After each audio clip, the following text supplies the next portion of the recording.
In the hierarchy of wolves, some are born to rule, some to serve, and some to be forgotten entirely. Ira Wolfsbane belonged to the latter, a girl whose very name had become a curse whispered in the shadows of a world that had already decided she was worth nothing. She arrived at the Ironhowl Fortress on a morning when autumn bled into winter, carrying only the clothes on her back and the kind of silence that comes from learning too young that words can be weapons turned against you. The gray servant's dress hung loose on her thin frame, borrowed from a charity that had run out of pity, and her worn shoes made no sound on the stone floors that had witnessed the rise and fall of kingdoms. To the nobles who ruled these halls, Era was invisible, another faceless servant to be overlooked, another pair of hands to scrub floors and tend fires without thought or acknowledgement. In a court where bloodlines determined destiny and strength was the only currency that mattered, she was less than nothing. She was expendable. But invisibility, Era had learned, could be its own form of armor. In the spaces between notice and neglect, she had learned to watch, to listen, to understand the intricate dance of power that played out above her station. She had seen how quickly favor could turn to fury, how swiftly the protected could become the prey. What she had not expected was to catch the attention of the one wolf in the fortress, whose notice could either elevate or destroy her. Alpha King Thane Ironhowl, whose very presence commanded the submission of lesser wolves, whose golden eyes seemed to see through the carefully constructed masks that everyone wore in his court. For in the quiet girl who moved through his halls like a ghost, Thane would recognize something that others missed, the particular stillness that comes from surviving what should have broken you, the careful way she held herself that spoke of dignity preserved against impossible odds, and the spark of defiance that burned behind downcast eyes, a flame that refused to be extinguished no matter how the world tried to snuff it out. Neither of them knew that this recognition would be the first crack in foundations built on centuries of tradition, the beginning of something that would challenge not just their own carefully guarded hearts, but the very nature of power itself. This is the story of how love finds us not in moments of triumph, but in the quiet spaces where survival meets grace. How a forgotten girl would become the most important thing in the world to a king who had believed himself beyond such vulnerabilities, and how sometimes the most profound revolutions begin not with grand declarations, but with the simple act of seeing someone the world has chosen. Oh, ignore. In the end, they would learn that the heart recognizes no hierarchy, acknowledges no bloodlines, and bows to no crown. It simply knows what it knows, and loves what it loves, consequences be damned. Before we begin, remember to subscribe to our channel and turn on notifications. Every day, a new story awaits you. Now, let us begin. The iron gates of Ironhowl Fortress loomed against the pewter sky like the jaws of some ancient beast, their black metal twisted into patterns that seemed to shift and writhe in the morning mist. Era Wolfsbane stood before them with her meager possessions clutched in a cloth bundle, her stomach hollow with hunger and her heart empty of hope. The dress she wore, coarse gray wool that had seen better decades, hung on her thin frame like a shroud, marking her as clearly as any brand could have. Servant, expendable, nothing.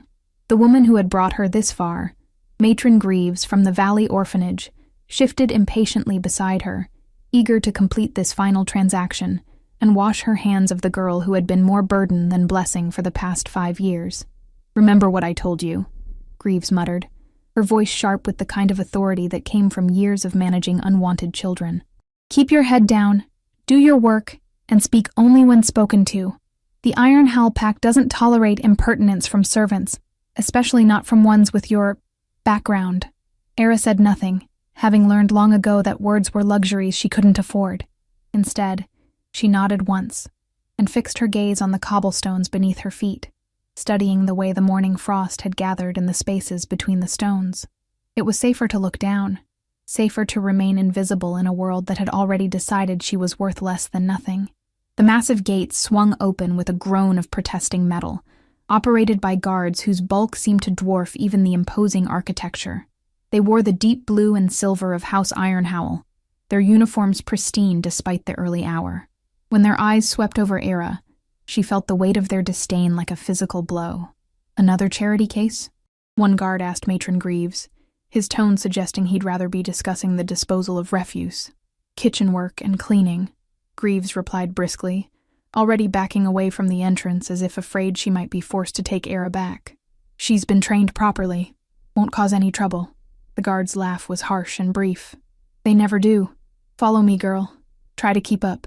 Ira clutched her bundle tighter and followed the guard through the gates and into a world that seemed designed to remind her of her insignificance. The fortress was a marvel of architecture and intimidation, its towers stretching toward the sky like reaching fingers, its walls thick enough to withstand siege warfare. Everything about it spoke of power consolidated over centuries, of a pack that had never known defeat. The courtyard they crossed was larger than the entire orphanage where Ira had spent her adolescence, filled with training equipment and warriors who moved with the fluid grace of born predators. Even in human form, their wolf nature was evident in the way they carried themselves, alert, dangerous, and absolutely certain of their place in the hierarchy. A few glanced in her direction as she passed, their expressions ranging from indifferent to mildly curious. She was clearly a new servant, which meant she was worth exactly as much attention as the stone beneath their feet, none at all. "Kitchen entrance is this way," the guard said without looking back, leading her around the side of the main building to a smaller door that was clearly meant for the help. "Cook's name is Bertha. Do what she tells you when she tells you, and you might last longer than the last 3 girls they sent up from the valley." Ira wanted to ask what had happened to the last 3 girls, but the guard had already abandoned her at the kitchen door, striding away as if her very presence might contaminate his uniform. She stood alone for a moment, gathering what little courage she possessed, then knocked softly. The door was yanked open by a woman who could have been carved from the same stone as the fortress itself. Bertha was massive in the way of women who had spent decades feeding others while forgetting to care for themselves. Her gray hair pinned back in a severe bun, and her apron stained with evidence of morning meal preparation. "You the new girl?" Bertha's voice was gruff but not unkind, her small eyes taking in Ira's appearance with the practiced assessment of someone who had learned to judge people quickly. "Skinny little thing, aren't you? Well, no matter. We'll put some meat on those bones if you last long enough." She stepped aside to let Ira enter, and the warmth of the kitchen hit her like a blessing after the cold morning air. The space was enormous, with multiple hearths crackling with fires, and long wooden tables scarred from years of use. The scent of baking bread and roasted meat made Ira's mouth water despite her nervousness. "Name?" Bertha asked, already turning back to a pot that demanded stirring. "Ira Wolfsbane, ma'am." Bertha's hand stilled on the wooden spoon. When she turned back to face Ira, her expression had shifted from mild curiosity to something approaching shock. "Wolfsbane," she repeated slowly. "As in the Wolfsbane pack from the northern borders?" Ira's throat tightened. She had hoped, foolishly perhaps, that her family name might have been forgotten after all these years, that the scandal and disgrace might have faded into memory. But Bertha's reaction told her that some stains never washed clean. "Yes, ma'am," Ira whispered. Bertha studied her with new intensity, taking in the delicate bone structure that had once been called aristocratic, the unusual violet eyes that marked her as carrying bloodlines too dangerous to acknowledge, the way she held herself with unconscious grace despite her obvious poverty. "Well," Bertha said finally, her tone carefully neutral, "that explains a few things. Don't suppose you remember much about pack protocol from before. Everything. Before the massacre. Before her parents' execution for treason. Before 5-year-old Ira had been stripped of title, family, and future in a single night of blood and political necessity. Some," Ira admitted. "But I understand my place now, ma'am. I'm here to work. Nothing more." Bertha nodded slowly, but her eyes remained watchful. "See that you remember that, child. The past is past, and dwelling on it won't keep you alive in this place. You're a servant now, same as any other. The name you carry don't matter to the wolves in this fortress. They care about what you can do for them, not what your bloodline used to be." It was a kindness, that warning, though it came wrapped in harsh truth. Ira nodded her understanding and allowed herself to be led through the kitchen, where Bertha introduced her to the other servants with brisk efficiency. There was Mary, a middle-aged woman with flour permanently embedded under her fingernails, who managed the bread ovens. Young Tom, barely past adolescence, who kept the fires fed and the heavy pots cleaned. Sarah and Anne, sisters who handled most of the serving duties for the main dining hall. And finally, old Henrik, whose bent back and gnarled hands told the story of 40 years spent in service to the Iron Howl pack. They all seemed pleasant enough, though Ira caught the way conversations paused when she approached. the careful way they avoided asking about her background. In a fortress built on hierarchy and reputation, a servant with a notorious surname was both curiosity and liability. "You'll start with basic cleaning," Bertha announced, handing Era a bucket and a collection of rags that had seen better years. "Upper floors first. Guest chambers and common areas. Keep quiet. Keep invisible. And for the love of the moon, don't touch anything that looks expensive." Era nodded and accepted the cleaning supplies, grateful to have work that would keep her moving. Movement meant less time to think, less opportunity for the memories to surface and drag her back into the darkness she'd fought so hard to escape. The upper floors of the fortress were even more impressive than the kitchen, all polished wood and rich tapestries that spoke of wealth accumulated over generations. The guest chambers were luxurious beyond anything Era had experienced even in her early childhood, with carved furniture and windows that offered sweeping views of the territory beyond the fortress walls. She worked methodically, the way she'd been taught at the orphanage, paying careful attention to corners and details that other servants might miss. It was peaceful work, meditative in its repetition, and for the first time in weeks, Ira allowed herself to relax slightly. She was dusting the mantelpiece in one of the larger chambers when she heard voices in the hallway. Deep, male voices, carrying the kind of authority that made her freeze instinctively. Pack leaders from the sound of them, discussing territory disputes and border patrols with the casual confidence of wolves who had never known what it meant to be powerless. Era quickly moved away from the door, positioning herself near the window where she would be less likely to draw attention if anyone entered. But the voices passed by without stopping, fading down the corridor, as their owners continued whatever important business occupied the upper levels of pack hierarchy. It was only when the footsteps had completely disappeared that Era allowed herself to breathe again. This was her life now, hiding in plain sight, avoiding notice, doing her work while the important wolves made decisions that would never include her input or consideration. She was returning her attention to the dusting when a new voice spoke from the doorway, so quietly she almost missed it. "You missed a spot." Era spun around, her heart jumping into her throat as she took in the man who stood watching her with unreadable golden eyes. He was tall and powerfully built, with the kind of presence that seemed to fill whatever space he occupied. His dark hair was slightly tousled, as if he'd been running his fingers through it, and his clothes, while clearly expensive, had the practical cut of someone who valued function over fashion. But it was his eyes that held her frozen in place, golden amber flecked with darker honey. They seemed to see straight through her carefully maintained invisibility to something deeper and more dangerous. Alpha King Thane Ironhowl. She knew it without introduction, without announcement, with the same certainty that prey animals knew when a predator had entered their territory. "Your Majesty," Era whispered, dropping into the deep curtsy she'd been taught years ago, her eyes fixed firmly on the floor. "I apologize for what?" His voice cut through her stammered apology with quiet authority. "For doing your job?"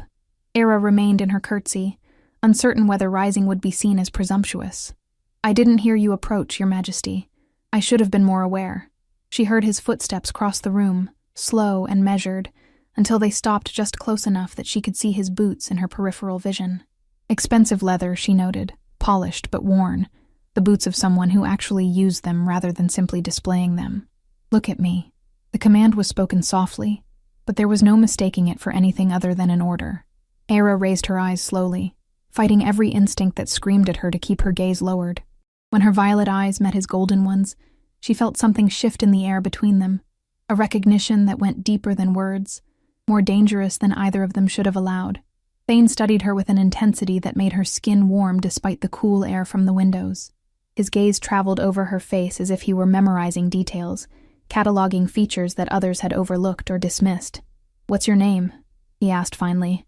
"Era, Your Majesty." "Era," she hesitated, knowing that her surname would change everything. But lying to an Alpha King was a death sentence, and he would learn the truth eventually anyway. "Era Wolfsbane." Something flickered in his expression. Surprise, perhaps, or recognition. But when he spoke again, his voice remained level and controlled. "How long have you been here, Era Wolfsbane?" "Since this morning, Your Majesty. I was sent from the Valley Orphanage to work in the kitchens." Thane nodded slowly, but his eyes never left her face. "And how do you find fortress life so far?" The question seemed genuinely curious rather than threatening, which somehow made it more dangerous. Era searched for the safe answer, the response that would satisfy him without revealing anything that might be used against her later. "It's an honor to serve your Majesty's household," she said carefully. Thane's mouth curved in what might have been amusement. "That's not what I asked." Heat flooded Era's cheeks as she realized her diplomatic non-answer had been recognized for exactly what it was. The fortress is magnificent, Your Majesty. Far grander than anything I've experienced." "Still not an answer," Thane observed, but his tone held no anger. "What I'm hearing is that you've learned to be very careful with your words. That's either wisdom or fear. Which is it, Era Wolfsbane?" The use of her full name sent a chill down her spine, but she forced herself to hold his gaze. "Both, Your Majesty." This time his smile was definitely real, transforming his stern features into something almost approachable. "Honest. That's refreshing in a place where honesty is often considered a luxury few can afford." Before Era could respond, the sound of heavy footsteps echoed from the hallway, accompanied by a voice that carried the particular urgency of bad news. "Your Majesty, Border Patrol reports movement in the Eastern Territories. Lord Commander requests your immediate presence in the war room." Thane's expression immediately shifted back to the controlled authority of a king, receiving reports of potential threats. But his eyes lingered on Era for another moment before he turned toward the door. "Finish your work," he said quietly, the words meant for her alone. "But be careful, Era Wolfsbane. This fortress has a way of noticing things that others prefer to keep hidden." With that cryptic warning, he was gone, leaving Era alone with her racing heart and the unsettling feeling that her carefully planned invisibility had just been thoroughly compromised. She stood frozen for several minutes after his departure, trying to process what had just happened. The Alpha King had spoken to her, not just the brief acknowledgement that servants sometimes received, but an actual conversation. He had used her name, had seemed genuinely interested in her responses. More dangerous still, he had recognized her surname, and hadn't immediately had her thrown in the dungeons or worse. Era forced herself to return to her cleaning, but her hands shook as she finished dusting the mantelpiece. Everything about this interaction felt significant in ways she couldn't understand, charged with implications that extended far beyond a chance encounter between king and servant. As she gathered her supplies and prepared to move to the next room, Era caught a glimpse of herself in the polished surface of a decorative mirror. The girl who stared back looked exactly the same as she had that morning, thin, pale, unremarkable in every way that mattered, but her eyes held a new wariness, a recognition that something fundamental had shifted in her careful, invisible existence. For better or worse, Alpha King Thane Ironhowl had seen her, really seen her, in a way that no one had in 15 years. And that, Era knew with bone-deep certainty, was either the beginning of her salvation or the herald of her destruction. The news of border incursions spread through Ironhowl Fortress like wildfire, carried in hushed whispers by servants and discussed in urgent conferences by the pack's leadership. Era heard fragments of conversation as she moved through the halls over the following days. Mentions of rogue wolves, territorial disputes with neighboring packs, and the constant undercurrent of tension that came with ruling a territory as vast and valuable as the Ironhowl lands. 3 days had passed since her encounter with Alpha King Thane, and Era had thrown herself into her work with single-minded determination, hoping that diligence might help her fade back into the comfortable anonymity she'd enjoyed before those golden eyes had stripped away her carefully constructed invisibility. She scrubbed floors until her knees ached, polished silver until her reflection gleamed back at her from every surface, and organized linen closets with the meticulous attention to detail that had kept her alive through 5 years of institutional care. But despite her best efforts to become forgettable again, Era couldn't shake the feeling that she was being watched. Not by the other servants, who had settled into treating her with the polite indifference reserved for new arrivals, who might not survive their first month. Not by the guards, who continued to look through her as if she were part of the furniture. The attention she felt was more subtle, more dangerous, the weight of predatory awareness that made her skin prickle with primitive warnings. It was Bertha who finally confirmed her suspicions on the 4th morning, cornering her near the bread ovens while the rest of the kitchen staff was busy with breakfast preparations for the main dining hall. "You've been asking questions about you," the cook said without preamble, her voice pitched low enough that only Era could hear. "Important questions." Era's stomach dropped to somewhere around her knees, but she kept her expression carefully neutral. Years of surviving in places where showing weakness invited predation had taught her to control her reactions, even when fear threatened to overwhelm her completely. "What kind of questions?" she asked quietly, continuing to knead the dough she'd been assigned to prepare for the midday meal. "The kind that gets servants disappeared in the middle of the night," Bertha replied grimly. "Birth records, family history, details about the fall of House Wolfsbane. Someone's been digging into your past, child, and that someone has the authority to access information most people can't even dream of seeing." Era's hand stilled on the dough as the implication sank in. There were very few wolves in the fortress with that level of access to historical records, especially ones dealing with disgraced pack bloodlines.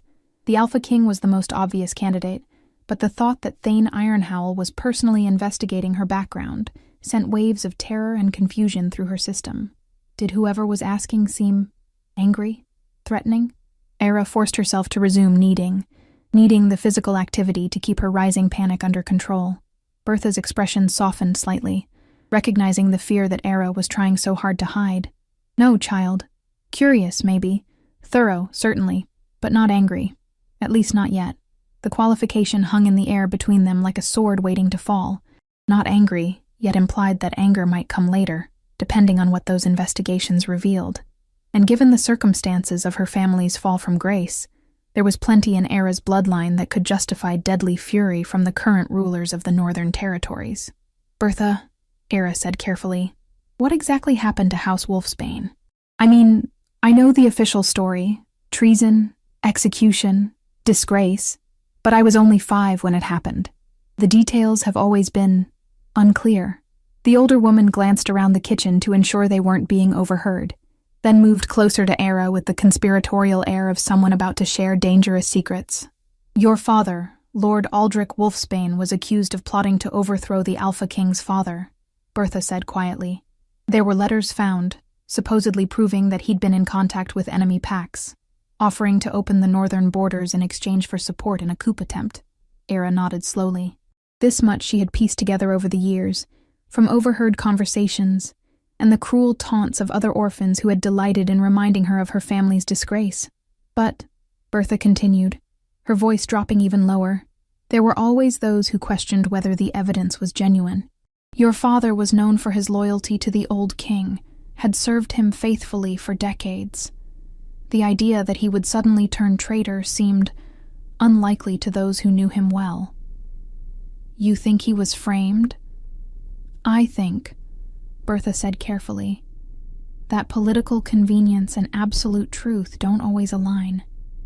Your father's lands were rich in mineral deposits. His pack's territory controlled several important trade routes. There were other lords who stood to gain significantly from House Wolfsbane's fall." Era felt the world shift slightly around her, as this new information settled into place alongside everything she thought she knew about her family's destruction. If her father had been innocent, if House Wolfsbane had been destroyed for political gain rather than genuine treason, then her entire understanding of her place in the world was built on a foundation of lies.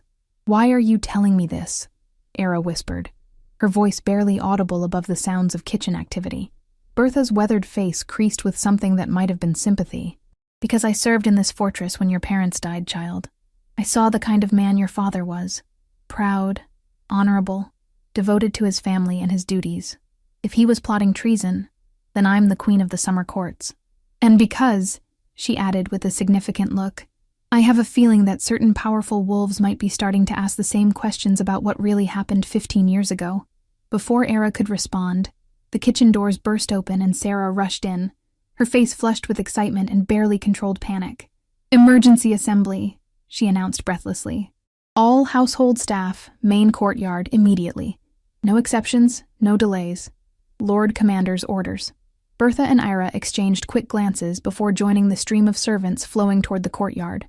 Emergency assemblies were rare at Ironhowl Fortress, usually called only in times of genuine crisis, or when examples needed to be made of those who had transgressed against pack law. The main courtyard was already filling with people when they arrived. Not just servants, but guards, minor nobles, craftsmen, and everyone else who called the fortress home. At the center of the space, a raised platform had been erected, draped with the blue and silver banners of House Ironhowl, The formal setup sent chills down Era's spine as she recognized the traditional arrangement used for public pronouncements of the highest importance. "What do you think this is about?" Mary whispered from beside her, wringing her flour-dusted hands nervously. "Border troubles, most likely," Henrik replied grimly. "Been hearing rumors of raids in the Eastern Territories. Might be calling up the militia." But Era had a sinking feeling that this assembly had nothing to do with external threats and everything to do with the investigations that had been conducted into her background. She found herself scanning the crowd unconsciously, looking for escape routes and calculating her chances of disappearing into the forest before anyone noticed her absence. The thought died abruptly when Alpha King Thane Ironhowl stepped onto the platform, his presence immediately commanding the attention of every person in the courtyard. He was dressed in formal court attire rather than his usual practical clothing: deep blue jacket with silver threading, polished boots, and a ceremonial sword at his hip that marked him unmistakably as the ultimate authority in this place. But it was his expression that made Era's blood run cold. Gone was the faint amusement she had seen during their encounter in the guest chamber. This was the face of a king preparing to render judgment, stern and implacable, and utterly without mercy. "Citizens of Ironhowl," Thane's voice carried clearly across the courtyard, without him needing to raise it above conversational volume. The natural authority in his tone demanded silence and received it instantly. "I have called this assembly to address matters that concern the safety and security of our pack." He paused, allowing his gaze to sweep across the assembled crowd, and Era felt her heart stop when those golden eyes found her among the servants. For a moment that felt like an eternity, their gazes locked across the distance, and she saw something flicker in his expression. Recognition, certainly, but also something else that she couldn't interpret. Then he looked away, continuing his address as if that moment of connection had never happened. "It has come to my attention," Thane continued, "that there are those among us who have been less than forthcoming about their identities and backgrounds. In these troubled times, with threats gathering on our borders, such deception cannot be tolerated." Era's knees nearly buckled as the implications hit her. This was about her. This entire assembly, this formal gathering of the pack's full population, was being held because the Alpha King had discovered something about her past that he deemed worthy of public revelation. "Deception in any form weakens the bonds that hold a pack together," Thane said, his voice carrying the weight of absolute judgment. "It undermines trust, breeds suspicion, and creates vulnerabilities that our enemies can exploit. Therefore, it is my duty to ensure that all who dwell within these walls are exactly who they claim to be." Murmurs began to ripple through the crowd as people started glancing around, trying to identify who might be the target of the Alpha King's displeasure.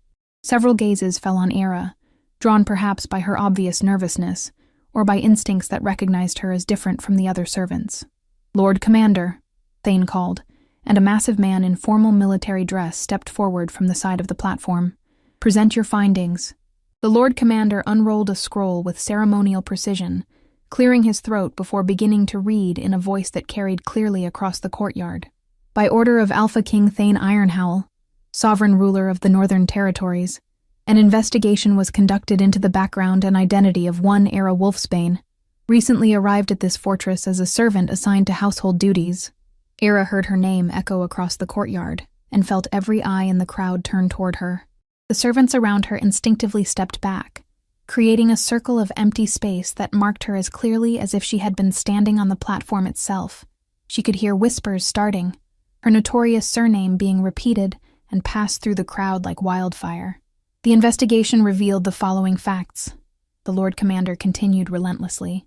"Ira Wolfsbane is the sole surviving child of Lord Aldrich Wolfsbane and Lady Morwen Wolfsbane, executed 15 years ago for high treason against the crown.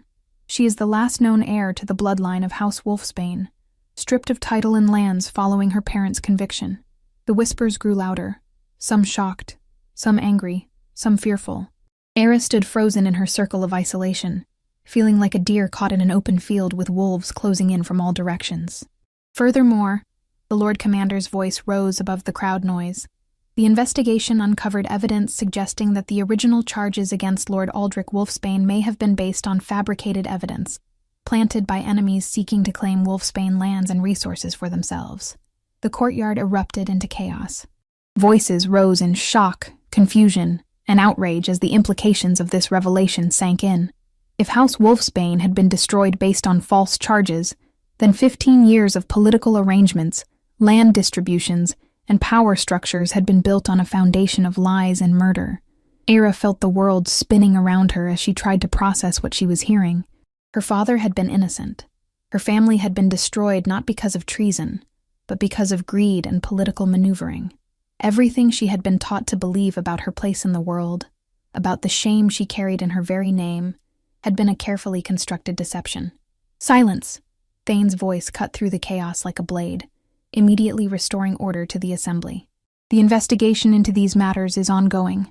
Until it is complete, no judgments will be rendered, and no actions will be taken against any party." However, his gaze found Era again across the crowd. "Justice delayed is justice denied. It is time for truth to be restored to light." He stepped forward to the edge of the platform, his presence commanding absolute attention from every person in the courtyard. "Era Wolfsbane," he called formally, his voice carrying the weight of royal command. "Step forward." Era's legs felt like water as she forced herself to move through the crowd toward the platform.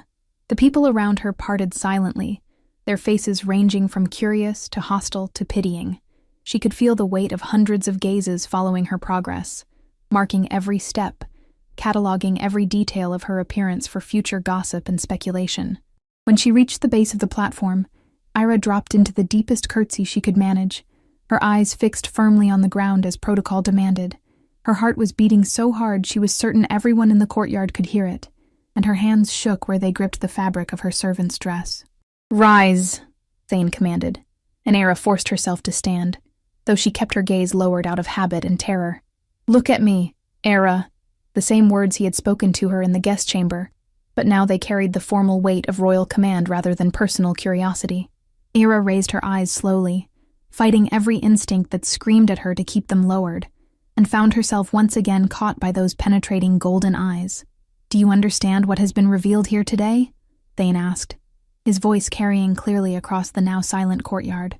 "Yes, Your Majesty," Era whispered, her voice barely audible despite the perfect acoustics of the space. "Do you have anything to say in response to these revelations?" Era's mind raced as she tried to find words adequate to the moment. She was standing before the most powerful wolf in the Northern Territories, in front of the entire population of his fortress, having just learned that everything she had believed about her family's disgrace was a lie. What could she possibly say that would be appropriate, safe, or meaningful? She started, then stopped as her voice cracked with emotion. She took a shaky breath and tried again. "I am grateful for the truth, Your Majesty, whatever it may cost." Something flickered in Thane's expression at her words. Approval, perhaps, or recognition of the courage it took to speak of costly truth when standing so vulnerably before a crowd that could turn hostile at any moment. "The truth has many costs," he replied quietly, though his words carried clearly in the absolute silence of the courtyard. "But lies cost more. They cost lives, families, futures that should never have been destroyed." He stepped closer to the edge of the platform, close enough that Era could see the conflict in his golden eyes, the weight of decisions that went far beyond a single girl's fate. "Era Wolfsbane," he said formally, "you were brought to this fortress as a servant, stripped of name and birthright by laws that may have been based on injustice. Until the full truth of your family's fate can be determined, you will remain under the protection of this pack and this crown. No harm will come to you while you dwell within these walls. This I swear by the ancient laws that bind us all."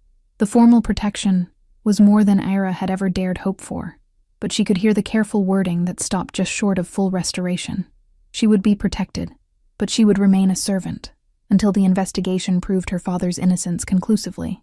It was justice tempered with political reality, a recognition that complete vindication would require time and evidence that might take months or years to gather. "Thank you, Your Majesty," she managed, dropping into another curtsy to hide the tears that threatened to spill down her cheeks. "Lord Commander," Thane called without taking his eyes off Era, "see that Miss Wolfsbane is assigned quarters appropriate to her protection status. She is no longer to be housed with the general servant population." Era's head snapped up in surprise.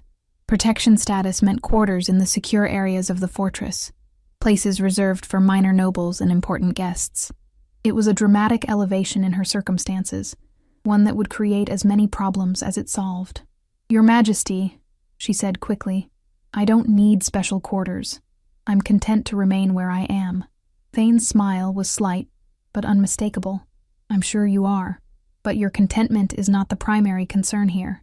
Your safety is. And people with claims to destroyed bloodlines, even questionable ones, have a tendency to meet unfortunate accidents when left unprotected." The warning was clear, delivered in a tone that suggested he had seen such convenient accidents before. Ira nodded her understanding, recognizing that arguing further would be both futile and potentially dangerous. "The assembly is concluded," Thane announced to the crowd, his voice returning to its formal authority. "Return to your duties. Speak of what you have heard here with wisdom and caution. Truth is a powerful force, but like all powerful forces, it can be destructive when wielded carelessly." The crowd began to disperse slowly, reluctant to leave such compelling drama behind. Ira found herself surrounded by whispered conversations as people discussed the implications of what they had witnessed, their voices carrying fragments of speculation, gossip, and political analysis. Always thought there was something different about her. If House Wolfsbane was innocent, then who really? Dangerous precedent. Overturning executions after 15 years. "King's taken an unusual interest in the girl, hasn't he?" That last comment sent fresh chills down Era's spine as she realized how her protection might be interpreted by the court. Royal interest in a servant girl, especially one with a complicated background, would fuel rumors that could be dangerous for both of them. As if reading her thoughts, Thane descended from the platform and approached her with measured steps, his expression carefully neutral in a way that probably fooled no one who was paying attention. "Walk with me," he said quietly, the words pitched for her ears alone. "There are things we need to discuss privately." Ira nodded and fell into step beside him as he led her away from the dispersing crowd, toward a section of the fortress she had never seen before. They walked in silence through corridors lined with portraits of former Alpha Kings and battle scenes that told the history of the Iron Hal Pack's rise to power. Finally, Thane stopped before a heavy oak door marked with his personal seal. He produced a key from somewhere within his jacket and unlocked the door, gesturing for her to precede him into what was clearly his private study. The room was spacious, but not ostentatious, lined with bookshelves and dominated by a massive desk that spoke of someone who spent significant time reading and writing rather than simply giving orders. Maps covered one wall, marked with pins and notations that tracked pack territories, trade routes, and potential threats. It was the workspace of a ruler who took his responsibilities seriously, who understood that leadership required knowledge as much as authority. "Please sit," Thane said, indicating a chair positioned across from his desk. "You look like you're about to collapse." Ira settled into the offered chair gratefully, only now realizing how much the events of the past hour had drained her. Her legs felt weak, her hands were still shaking, and her mind was reeling with the magnitude of everything that had changed in the space of a single assembly. Thane moved to a cabinet against one wall and retrieved a crystal decanter filled with amber liquid. He poured 2 glasses, offering one to Ira, before settling into the chair behind his desk. "Drink," he said when she hesitated. "It's just whiskey. You need something to steady your nerves." Ira accepted the glass and took a small sip, wincing as the alcohol burned her throat. She wasn't accustomed to spirits, but the warmth that spread through her chest was admittedly comforting. "You handled that well," Thane observed, taking a drink from his own glass. "Most people would have fallen apart under that kind of public scrutiny."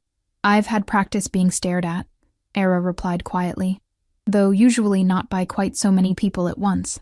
Thane's expression sobered. "I'm sorry you had to endure that. But there was no way to address the situation privately, without raising suspicions about why I was taking such personal interest in a servant's background." "Is that what you're doing? Taking personal interest?" The question slipped out before Ira could stop herself, fueled by exhaustion and the whiskey's loosening effect on her usual caution. She immediately regretted it when she saw Thane's expression shift to something more guarded. "I'm interested in justice," he said carefully. "If your family was wrongfully destroyed, then those responsible need to be held accountable.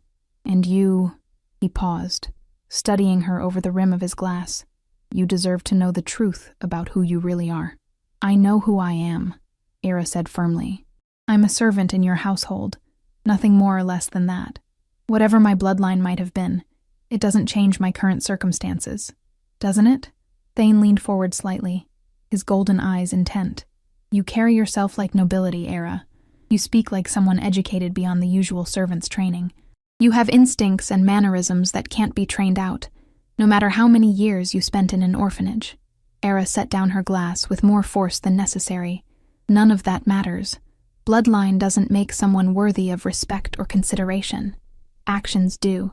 Choices do. And I choose to earn my place through work and service, not by claiming privileges I don't deserve. Even if those privileges were stolen from you unjustly. The question hung in the air between them, loaded with implications that made Era's chest tight with emotions she couldn't afford to examine too closely. She wanted to believe that justice could be retroactive, that wrongs could be righted even after 15 years. But she had learned too well that hope was a luxury that could destroy you if you let it take root. Justice delayed is justice denied, she said, echoing his earlier words. My parents are dead. My family's lands have been redistributed, and I've lived half my life as someone else. Even if you could prove their innocence tomorrow, it wouldn't bring them back or undo the damage that's been done. Thane was quiet for a long moment, his expression thoughtful as he considered her words. You're right, he said finally. Some things can't be undone, but others can be addressed. Your father's reputation could be cleared. Your family name could be restored. You could reclaim what was always rightfully yours, and destabilize half your territory in the process, Era pointed out. How many current landholders would fight to keep what they gained from House Wolfsbane's fall? How many political alliances would crumble if you started overturning executions from 15 years ago? Thane's smile was sharp and entirely predatory. Let me worry about the political consequences. I've been managing rebellious nobles and territorial disputes since I took the throne 10 years ago. A few disgruntled landholders aren't going to threaten the stability of my kingdom. There was steel beneath his casual tone, a reminder that this was a man who had consolidated power through a combination of strategic brilliance and ruthless efficiency. The nobles who might object to House Wolfsbane's restoration would think twice before challenging an alpha king who had never lost a territorial dispute or political confrontation. Why? Era asked quietly. Why does this matter to you? You could have simply had me relocated to another territory, removed the potential problem without getting involved in historical investigations. Why take on the complications? Thane set down his glass and leaned back in his chair, studying her with an intensity that made her pulse quicken, despite her best efforts to remain unaffected. Because, he said slowly, I've spent 10 years ruling through strength and political necessity. I've made the hard choices, crushed the rebellions, eliminated the threats. And somewhere in all of that, I lost sight of what a king is supposed to stand for beyond simple survival. He stood and moved to the window, gazing out at the territories that stretched beyond the fortress walls. Justice, Era. Honor. Protection of the innocent. These are supposed to be the foundations of legitimate rule. And if I can't provide justice for one girl whose family was wrongfully destroyed, then what kind of king am I? What kind of legacy am I building? Era felt something shift in her chest, a dangerous warmth that had nothing to do with the whiskey, and everything to do with the man who stood silhouetted against the afternoon light. She was seeing past the Alpha King's authority to something more personal, more vulnerable, the doubts and responsibilities that came with absolute power. You're a good king, she said quietly. Your people are fed, protected, prosperous. Your territory is secure and your enemies fear you. That's more than most rulers achieve. Thane turned from the window, his expression unreadable. Is it enough, though? Is it enough to be feared and obeyed if you're not also respected and trusted? The question was clearly rhetorical, but Era found herself answering anyway. Respect and trust are earned through actions over time. Fear is just a tool. It's how you use it that determines what kind of leader you are. And how am I using it? Era met his gaze directly, recognizing that this conversation had moved far beyond the bounds of what should exist between a king and a servant. But the whiskey and the emotional upheaval of the day had stripped away her usual caution, leaving her with nothing but honesty. You're using it to protect someone who couldn't protect herself, she said.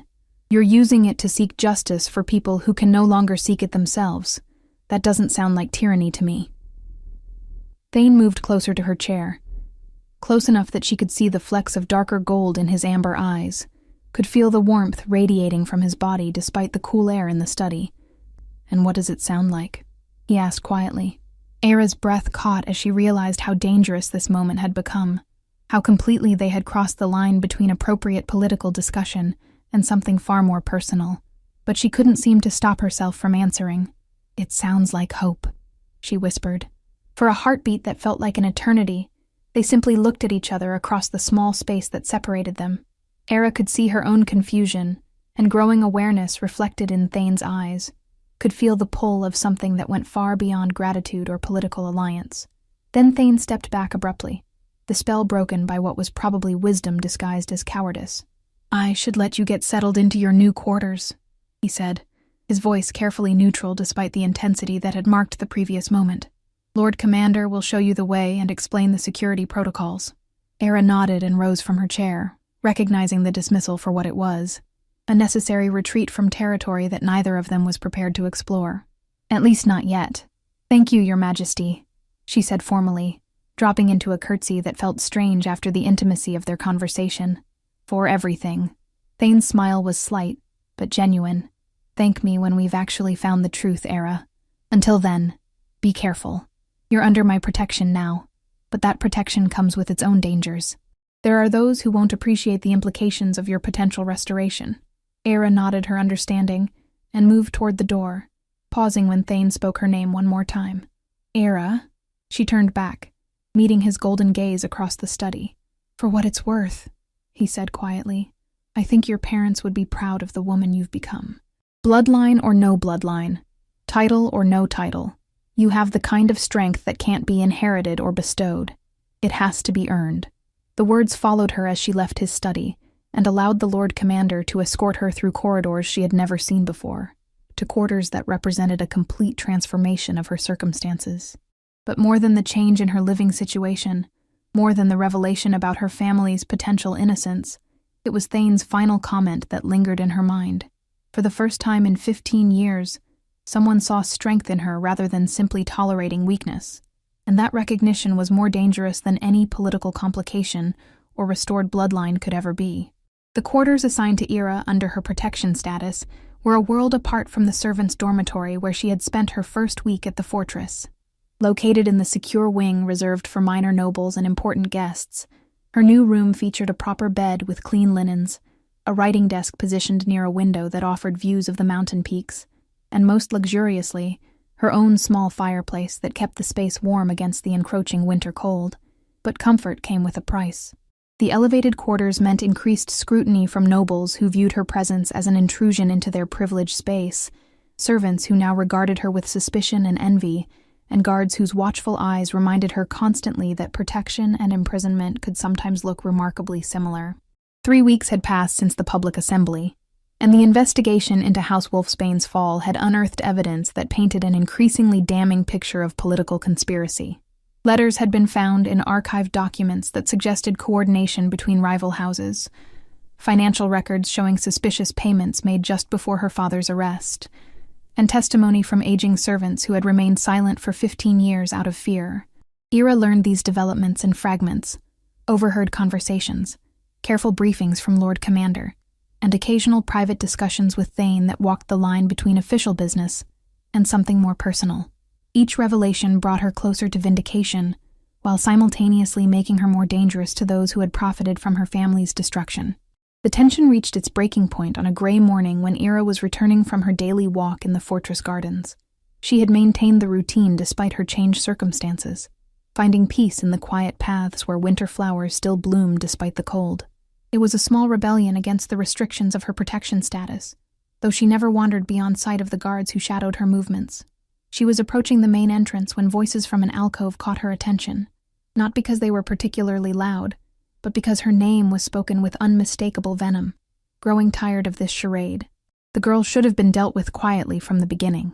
His Majesty seems quite invested in her welfare, perhaps more than royal interest in justice would warrant. Exactly my point. She's becoming a liability in more ways than one. If the king's judgment is compromised by personal attachment. Era pressed herself against the wall, recognizing the voices as belonging to Lord Garrett Blackstone and Lady Vivian Ashford, two of the most influential nobles in Thane's court. Both had been among the houses that had gained territory after House Wolfsbane's fall, and both had been increasingly hostile as the investigation progressed. The investigation must be stopped, Blackstone continued. If it continues, it won't just be Wolfsbane lands that come under scrutiny. Our own acquisitions from that period could be questioned. Agreed. But how do we convince His Majesty to abandon his pursuit without appearing to oppose royal justice? We don't convince him. Lady Ashford's voice dropped to barely above a whisper. We remove the source of his distraction. If the girl were to meet with an unfortunate accident, too obvious now. She's under royal protection, with guards and secure quarters. Any harm that came to her would be immediately suspicious. Then we make it appear to come from elsewhere. There are rogue wolves in the Eastern Territories, displaced by the recent border conflicts. If one such wolf were to breach the fortress defenses, target the girl specifically, tragic, but hardly the fault of loyal nobles. Era's blood turned to ice as the implications sank in. They were planning her murder, discussing it with the casual tone of people arranging a business transaction. Worse, they intended to make it appear as though external enemies were responsible, which would absolve them while potentially destabilizing Thane's rule. She needed to move, to get away before they finished their conversation and discovered her eavesdropping. But as she tried to step back quietly, her foot knocked against a loose stone that skittered across the ground with a sound that seemed thunderous in the tense silence. The conversation stopped immediately. Someone's there.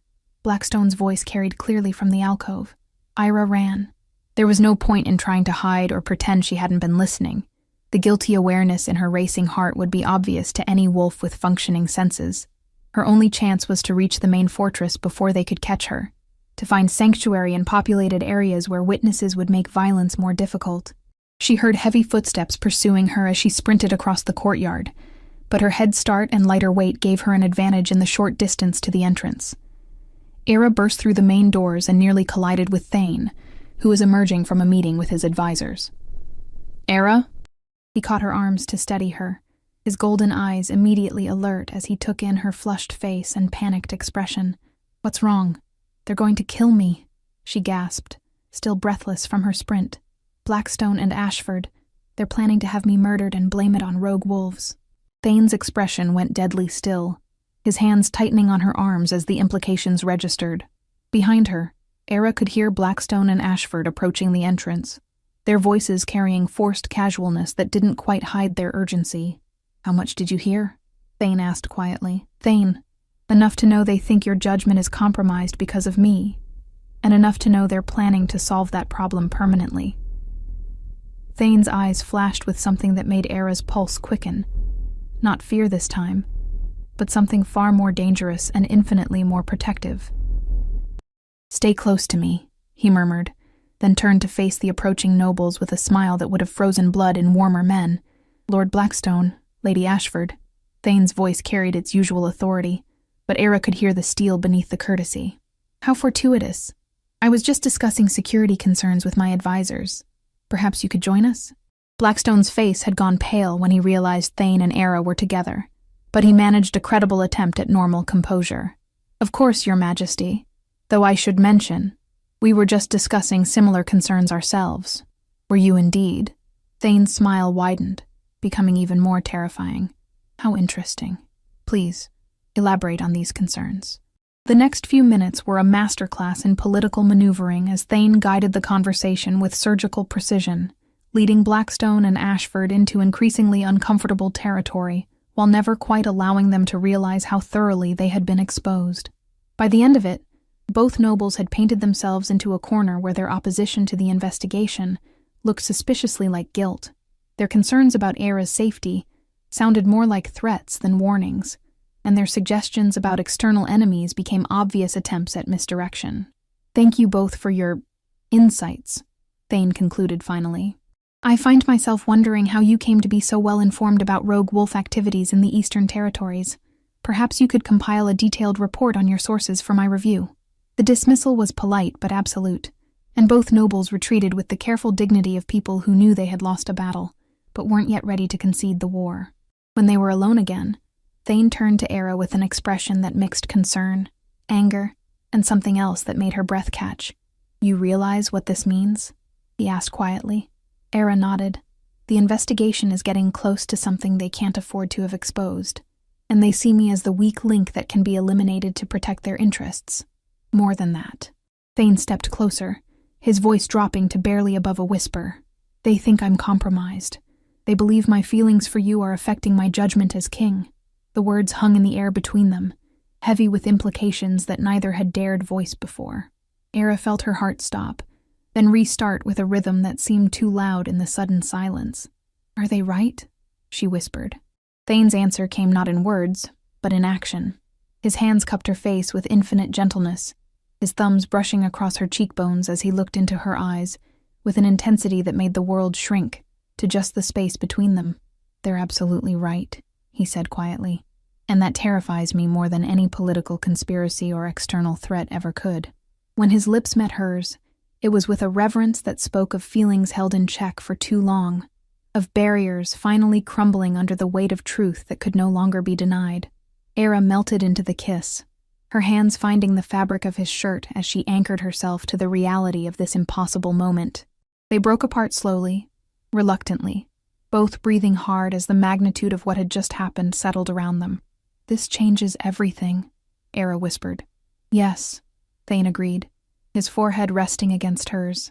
It changes everything, and I find I don't care about the consequences nearly as much as I should. Before Era could respond, the sound of running footsteps echoed from the corridor, followed by Lord Commander's urgent voice. Your Majesty, critical development in the investigation. We've found the original correspondence, the real letters that prove Lord Wolfsbane's innocence. Thane and Era separated quickly, though his hand found hers, and squeezed gently before he turned to address his approaching officer. Show me, Thane commanded. Lord Commander produced a leather portfolio, spreading documents across a nearby table with ceremonial care. These were hidden in a secret compartment in Lord Blackstone's family vault. Our search warrant turned up evidence of the conspiracy, including the forged letters used to frame Lord Wolfsbane and records of payments made to witnesses who gave false testimony. Era stared at the documents that represented 15 years of truth finally brought to light. Her father's innocence was no longer a matter of speculation or political convenience. It was documented fact, supported by evidence that would be impossible to dispute or discredit. There's more, Lord Commander continued. We also found recent correspondence discussing plans to eliminate remaining members of House Wolfsbane. The threat to Miss Era wasn't theoretical. It was already in motion. Thane's expression went deadly calm as he processed this information. Arrest warrants, being prepared as we speak, Your Majesty. Lord Blackstone, Lady Ashford, and 3 other conspirators identified in the documents. Charges of high treason, conspiracy to commit murder, and falsification of royal documents. Ira felt the world shift around her as 15 years of lies finally crumbled completely. Her family was vindicated, their murderers identified, and her own life secured by evidence that made her value as a witness absolute. But more than vindication, more than justice, what mattered most was the man who stood beside her, whose hand still held hers despite the presence of his officers, whose eyes held promises of a future that neither of them had dared imagine just hours before. Your Majesty, Lord Commander said carefully, there's also the matter of House Wolfsbane's restoration. With Lord Wolfsbane's innocence proven, his daughter would be entitled to full restoration of title, lands, and political position. Thane turned to Era, his golden eyes searching her face. Lady Era Wolfsbane, he said formally, though his voice carried warmth that was anything but official. How do you wish to proceed? Era looked at the documents that could restore everything her family had lost, at the man whose love had given her something worth more than any title, and at the future that stretched before them like uncharted territory, full of infinite possibility. I want justice for my parents, she said firmly, but I also want to build something new, something that honors their memory while creating hope for tomorrow. She turned to face Thane fully, her heart in her eyes. I want to stand beside a king who values justice over convenience, who protects the innocent even when it's politically inconvenient, who rules with both strength and mercy. Thane's smile was radiant as he lifted their joined hands to his lips, pressing a kiss to her knuckles that felt like a vow. Then, that's exactly what you'll have, he promised, starting with a royal wedding that will show the world that love recognizes no barriers of birth or circumstance.